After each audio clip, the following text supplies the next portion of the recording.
Газар хөдлөлт. Газар хөдлөлт бол гол төлөв дэлхийн дотоод хүчний нөлөөгөөр үүсэж буй газрын давхаргын чичирхийлэн дөргих хөдөлгөөн юм. Тектоникийн хавтангуудын хөдөлгөөн нь зураг үүсэх, атраа үүсэх, галдууршил гэсэн 3 төрлийн тектоник үйл явцыг дагуулна. Тэдгээр хөдөлгөөний улмаас энерги ялгаран гарч чичирхийллийн долгио үүсэн газар хөдлөлт тохиолдоно. Хавтангууд нийлж байвал ялгарах энергийн хэмжээ их газар хөдлөлт хүчтэй болно.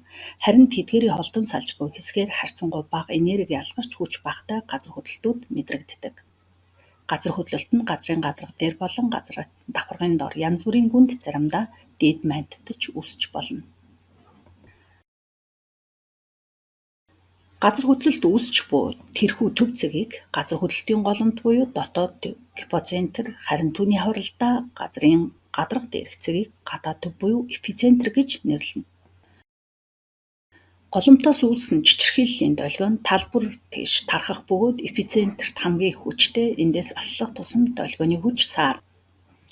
Газар хөдлөлтийн голомтыг гүйхэн 70 км хүртэлх гүнд, завсрын 70-300 км, гүний 300-700 км-ийн гүнд их газрын далайн шилжилтийн бүсэд гэж 3 ангиллана.